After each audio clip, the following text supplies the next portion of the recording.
Hey everyone, welcome back to the Library of Parthos. My name is Sarah, and today we are in a little bit of a different location. As you can see, we are outside on this beautiful August morning. We are going to be talking about a book today, of course, but it felt like one that I couldn't do sitting down. It felt like there needed to be some walking involved, and that is because we are talking about Stephen King's The Long Walk, which I read in anticipation of the movie coming out. So I'm super excited to talk about this book with you. And here's what I've kind of decided to do. Here's how we're going to do this. So if you're familiar or not familiar, I'm going to quickly kind of go over the world and what is happening in this story. And this is going to be a full spoiler review. Today, we are fully diving into this story. So in Stephen King's The Long Walk, every year there is an event called The Long Walk where 100 boys, roughly ages 14 to 18, can sign up for this event, and the winner is given anything that you want ever for the rest of your life. So in a society where there's not a lot of hope, there's not a lot of wealth, it seems, this is a really big chance for a lot of people. So the rules of the walk are fairly simple. So to be considered, you have to take a written test, a physical exam, and then you're chosen through kind of a lottery system. There are 100 boys chosen and 100 alternates. There are several backout dates throughout the year, and on May 1st at 9 a.m., the walk begins. During the walk, you have to maintain a speed of 4 miles per hour without any sort of interference from other members of the walk, spectators that you might see along the way. If you drop below the speed of 4 miles per hour or break any of the other rules, which honestly there aren't that many, then you are given a warning. After 3 warnings, you are given your ticket, which means that you are eliminated from the game and from life because they just shoot you. So that's essentially the long walk. Obviously, only one person can win because it would be the person who is left last. There is no finish line. The walk can last any amount of time. In the history of the long walk, I think the longest one, and it starts at the US Canada border in Maine. The longest one has made it to New Hampshire. And so it kind of varies depending on the contestants and how long they last, honestly. This is an event that is widely known. It's widely televised. There are spectators, people place bets. If walkers drop things along the way, people try to grab them so they have a souvenir, or maybe they'll try to sell them later. So it is something that everybody in society kind of gets behind. And we'll kind of dive into what that looks like and just overall how it's kind of problematic in a few minutes.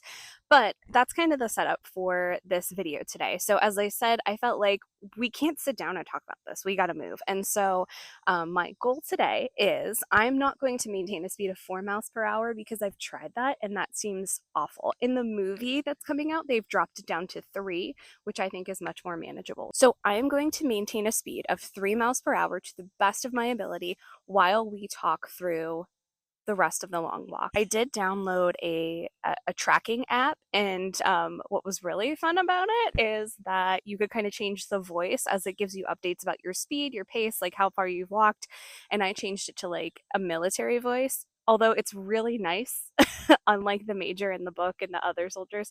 So I'm going to take a few minutes. I'm going to get my pace up, just make sure that I'm maintaining that 3 miles per hour, and then we'll dive into the long walk. I'll be back in a second.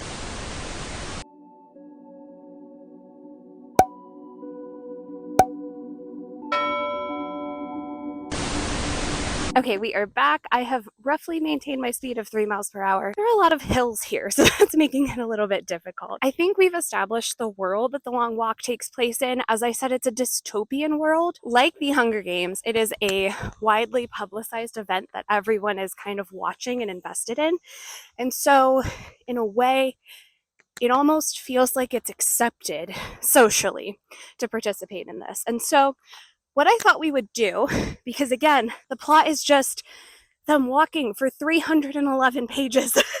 There's not much to talk about. So I thought instead we'd go through each of the characters and what they kind of show about the long walk, how your body handles it, and what society thinks of it. And I think that's a better way to kind of talk through this story. So we're going to start with Curley. Curley is the very first death that we see recorded in the long walk. Pete McVries, number 61, we'll talk about him in a little bit. One of the things that he kind of points out is that nobody it's weird because, like, you're signing up for a 99% chance that you're going to die. And I think there's an element where the characters are kind of talking about, did they really fully understand what they were signing up for? Or did they truly have that much of a death wish? So it kind of goes back and forth. At one point, he says, you know, at some point I expected the soldiers' guns to just shoot out like a red flag that says bang, and it was all going to be a joke. And with Curley's death, the first one, we find out that that is not the case at all. It is very, very real, and there are very serious consequences for participating in this game. That being said, it is highly publicized. The media is all over it. There are spectators all along the way, and they do, to a degree, kind of position the spectators in appropriate places. So they don't want anybody seeing the beginning of the walk, because it's, in the past, people have kind of froze on the first step, and, you know, there's like a marker like a few inches in front of the starting point where that was like the record of the first person who bought their ticket. One of the walkers, Richard Harkness, who I think is number 49. So some of the walkers in the book are not given numbers, and then there are some in the movie that they have changed the numbers of or just assigned numbers because it wasn't explicitly stated. He is kind of walking around and taking down everybody's name and number to make a record, and he thinks, like, wouldn't it be cool if somebody wrote a book about this? And everyone's like, you know, that would mean that you have to survive to the end, which he says, like, of course everyone's super optimistic about. And again, kind of illustrates this point that maybe they don't really fully understand what they signed up for. And there are two other characters that I think that's kind of the case with. Number 85, Scramm, who is probably one of my he is one of my favorite characters. I just can't decide if he's my first or my second favorite, but he is kind of an interesting one. So again, most of the boys that are participating are from 14 to 18. He is like a 17 or 18-year-old kid, dropped out of school, got married, works at a bedsheet factory, has a kid on the way. His goal is to win the long walk so that his kid can go to college as many times as he wants to. And he is the favorite. He is such a beast. Everyone thinks he is going to win. And this kind of brings up another point, is that there's so much that can happen that can take anybody out. And so what ends up happening with Scram, and again, let's just kind of preface this, only one person can win. And maybe it ends on a cliffhanger. We'll get to the end. Maybe it doesn't. But I'm going to just say, rather than going through all the details, the vast majority of these characters die. So if you want to know how, read the book for yourself. But he catches pneumonia because he is allergic to pollen. It's summer in Maine, or late spring. There's a lot of pollen. He gets a cold because it rains, it gets really chilly overnight. That turns into pneumonia, and that's it for him. That's his ticket. So it's, again, it doesn't matter how strong you are. It doesn't matter how like mentally ready you are. Literally anything can happen. And so kind of going back to the point that these people didn't really understand what they signed up for, we have Abraham, number 2, who signed up as a joke. He happened to be walking past where they were doing the written test and the physical test, wrote his name down, he passed, and he wrote this stupid essay like, I just won a bunch of women and money, and that's what I'm going to do if I win. When his name was announced on national television, his entire town supported him, and so at that point he was like, I guess I have to do this. So again, I don't know that they fully understand the gravity of what they're signing up for, and with Curley's death being the first, that's when we kind of realize this isn't a joke. Now, there's a lot of discussion throughout the book about what sort of plan you need to have, what physical condition you need to be in, what mental state you need to be in. And we get various glimpses of how the body shuts down, injuries, illnesses that are taking people out. But I think our biggest glimpse into that is probably with Hank Olsen, who starts out pretty confidently and very quickly realizes that he made a mistake. And so he is one of the first, I think, to mentally shut down and kind of retreats so deep in himself that he is essentially a walking corpse. And again, we see glimpses of that with other characters. His lasts the longest. For a good portion of the book, he is not talking to anybody. He just kind of has his tongue out. He's not asking for water. He's not drinking. He's not eating. And eventually, he kind of gets this final wind that, people, you hear about it like when people are passing away, that they get this like final burst of energy, and tries to kind of take out some of the guards. It doesn't work very well. It's actually super tragic. I mean, all of these deaths are tragic, but his really hit me pretty hard. We again get little glimpses of this from other characters, but his is probably the most detailed. In preparation for the walk, there's some sort of rule book, and there's all these hints that the characters reference. And Gary Barkovitch, number 5. Man, I have such mixed feelings about this character. So, I don't even know where to start with this. He comes in with a plan, and some of the rules are you can't interfere with the other walkers, you can't start fights, that sort of thing. And so I think part of his plan is just to kind of terrorize people to the point that they buy their own ticket, which does happen. He ends up getting into a fight, or really causing a fight, with another walker. One of the things that's kind of brought up quite a bit is this idea of, do you make friends or do you not? And it seems like the people who do not make friends don't last very long, because they don't have much to hold on to. They kind of get to that same place that Olsen did, and he had friends, but they kind of like retreat inside themselves. At the same time, if you make friends, you know that either you have to die or they do. So it makes things harder. So I think Barkovitch comes in with this idea that he's not going to make any friends. He's going to make enemies. He's going to make everything easier because he's going to dance on their graves, as he says a lot, and win this thing. But it kind of drives him a little bit crazy. And so when he gets his ticket, he's pretty insane. And I think that part of that was, again, that whole, do you make friends, do you not make friends? It's like trauma bond or not trauma bond, In contrast to that, we have Pete McVries, who's number 61, and Ray Garraty, number 47. I haven't said much about Ray yet. And truthfully, I don't know that I have a lot to say about Ray, which is strange because he is the main character. This is written from a third-person limited point of view. So we see inside of Ray's head a lot of what happens inside of Ray's head. We don't get to see everything that's inside of his head. So, yeah. So Ray and Pete become really good friends on the walk. They save each other several times, kind of looking out for one another if they fall asleep and start walking too slow, or, just kind of try to tap out.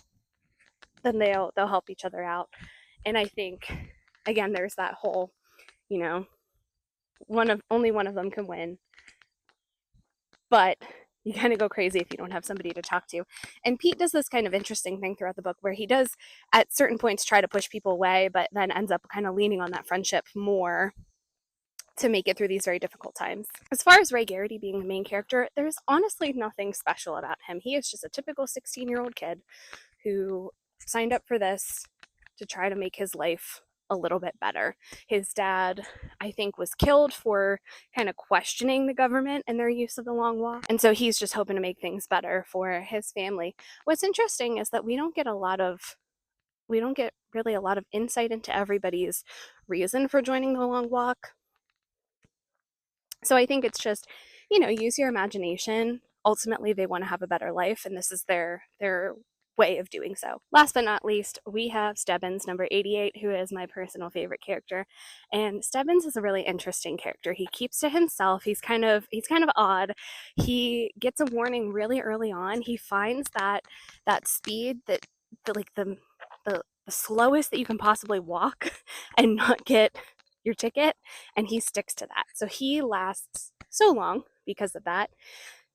And he's kind of an enigma to Garraty. He tries to talk to him a few times, but he's really philosophical, kind of mean, doesn't have a lot to say, really tries to get in Garrity's head. Wrapping up the book, at the end, we're left with Pete McVries, Ray Garraty, and Stebbins. Stebbins, they end up kind of talking to him about, what's your motivation? Why'd you join? what's your deal? And he drops this bombshell that he is the illegitimate son of the major, and his role in this entire walk is the rabbit. He is the pacer for this walk, and his goal, his job was to make the walk last as long as possible, because they made it the whole way to Massachusetts, which is a record-breaking walk. So Stebbins, Garraty kind of alludes to this idea in the book before we find out that he is the son of the major, that Stebbins thinks that the game is rigged. And Garraty says, like, if it's a straight game, does that scare you? And so this is just kind of my interpretation. At the end, we are left with Stebbins and Garraty. Those are the last two. Pete just kind of very gracefully bows out. Just says, like, I can't walk anymore. This is it. I'm done. I'm going to sit. It's time to sit. And that's it for him. Stebbins and Garraty are left. Garraty is like, you know what? I think I've reached my limit. I'm going to tell Stebbins, like, I can't go on. And then when he goes to talk to Stebbins, he just kind of stares at him pretty blankly and collapses from, I'm not sure, heart attack. His body is just shut down to some degree. I've actually read some interesting theories online that he was poisoned, and I'd love to hear somebody's thoughts on those, because I'm not saying that I also hold that viewpoint, but I think it's an interesting thought that the major poisoned his food. Once they had broken that record, his prize, if he wins, is to be accepted into the major's household. So in a way, it kind of makes sense. Like, the major probably doesn't want all these illegitimate children kind of speaking up now. So I don't know. Interesting theory. End of the book. Ray Garraty is the last one standing. The major comes to congratulate him. He kind of brushes his arm off because he sees a dark figure up ahead, and he's like, oh, who haven't I outwalked? Who do I still need to walk down?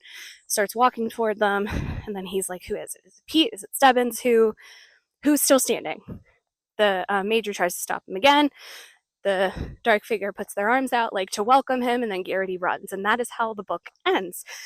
So it's kind of up to interpretation. Now, I have to say, when I first finished it, I was so mad, because I would have rather it ended on a cliffhanger if you don't know who's going to win than whatever that garbage was. After some reflection, I did like the ending. Now, I think that Garraty died at the end, and I think that's why he was like running off toward death, and I think that there were some clues to that earlier in the book, where some of the other walkers, as they're closing in on the end, are kind of seeing others that have already passed.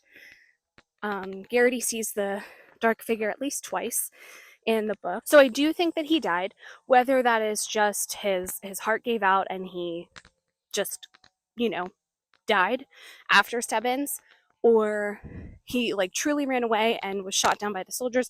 I'm not sure what that looks like, but I do think after some reflection that he died. There was a point where I was like, I don't think he died. I think he found that same place that Olsen did. He was like so far in himself that he like was kind of just a walking corpse. And the interesting thing about that would be I think there's only one long walk winner that is talked about, and it's because they end up walking on a street that was named after this person. So it makes you think that, like, again, kind of comparing it to the Hunger Games, Hamish Abernathy was a well-known winner. Everyone knew who he was. I wouldn't say he was respected, but that was his own fault, But like, people knew who the winners were. In contrast, it seems like people don't know the winners of the long walk, and I think there's a couple of reasons for that. First of all, maybe they die shortly after. Maybe they are so mentally unstable they truly can't ask for anything. The prize, like, if you're so deep in your head that you're essentially a walking corpse, you can't ask for a prize. And then the other thought would be that they're just so ill that they die later on. And so I think that that's true, but at the same time, I also thought, like, if these people are just expiring right after the walk ends, I don't know how interested people would be in continuing to watch this event, but I feel like maybe they would. I don't know. So that's kind of my take on the end of the long walk. Overall, I have changed my rating a couple of times. Started out with 4 stars and then I bumped it up to 4.5. And after some reflection, I'm going to say it is a 5-star read for me. This is my first ever Stephen King book. And I do want to say that this was written a while ago, so there are some things that are maybe frowned upon. Well, my microphone died, so I am going to end this video sitting. I had to run back to my car and grab my headphones, but I think we've covered The Long Walk pretty well. Last little bit that I would add, I initially gave this book a 4 stars out of 5 because I was really disappointed in the ending. After some reflection, I was like, oh, I guess I was okay with most of it, and I bumped it to 4.5. And now that I've thought about it a little bit more, it is a 5-star read for me. This was my first Stephen King experience. It was a Richard Bachman, which I've heard are a little more intense than some of his other books. And it was also written in, I think, like the 1970s. So, keep that in mind if you're checking it out. There are some things that wouldn't maybe hold up necessarily super well nowadays. And also the main character are teenage boys. And so they talk and think about teenage boy things quite a bit, so that's there too. So that is it for my first Stephen King experience. I gotta say I really enjoyed it. I am thinking about reading The Stand next. I've had it for a while. It's been on my radar. I've really wanted to get to it. It's daunting because I think it's like 1,000 pages. But I think that might be what I tackle next. If you have any other Stephen King recommendations, please let me know what your favorites are, what I should check out, what I should prioritize. I am diving into this world of an author that I was aware of but had not experienced before, and so I'm really excited to continue experiencing that. I'm also new to horror. This is something that I've been kind of wanting to explore for a while and was just scared. In one of my podcast episodes, the Foreign and Familiar podcast that I do with my cousin, best friend Sam, I talked about how when I was a kid, the movie Rear Window with Raymond Burr and Jimmy Stewart was the scariest movie I had ever seen, and it's really not that scary at all. So my tolerance level is very, very low. I watched all the Scream movies for the podcast, fell in love with those. I've watched I Know What You Did Last Summer, The Shining. I'm really trying, guys.